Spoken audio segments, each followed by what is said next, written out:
pense qu'une question que tout le monde, en fait, tout individu doit se poser. Par exemple, pour vous dire, vous, est-ce que vous connaissez vos ancêtres? Est-ce que vous connaissez votre culture?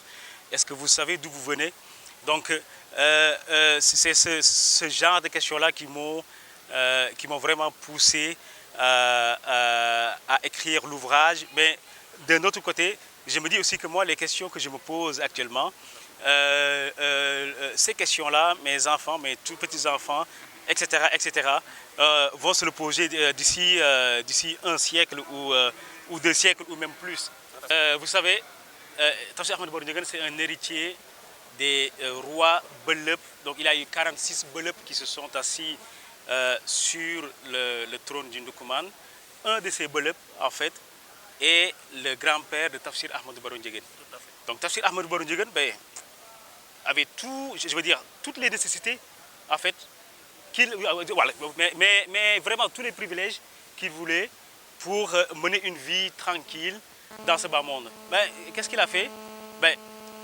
Il sait que ses ancêtres, c'est des missionnaires de génération en génération. Donc, c'est pour le titre, parcours atypique de missionnaire. Lui, ce qu'il fait, en fait, qu'est-ce qu'il fait?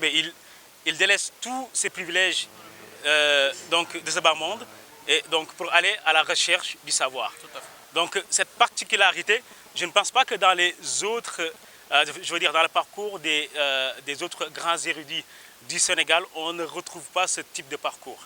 Donc c'est pour ça qu'on a dit un parcours atypique.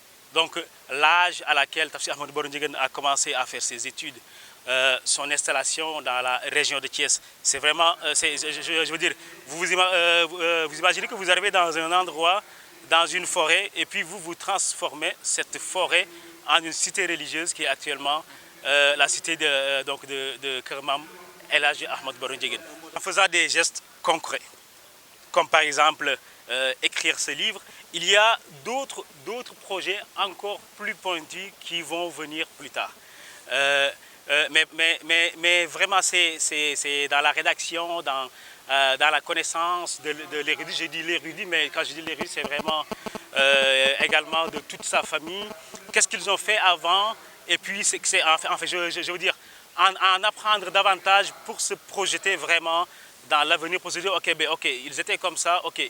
Nous, on va essayer de voir, parce que très concrètement, très souvent dans la presse, j'entends des gens en fait parler de la famille Tafsir Ahmed Baro Ndiéguène, mais tu vois qu'il y a beaucoup d'erreurs, il y a beaucoup de confusion, donc c'est vraiment de rectifier, je veux dire, tous ces types d'erreurs, en fait, de remettre à sa place, la place que Tafsir Ahmed Baro Ndiéguène, sa famille devrait avoir au sein de la société sénégalaise.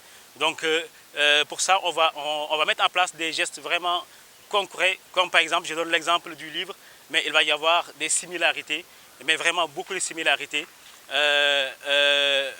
pour effectivement garder, pérenniser en fait le legs que Tafsir Ahmed Baro Ndiéguène nous a laissé.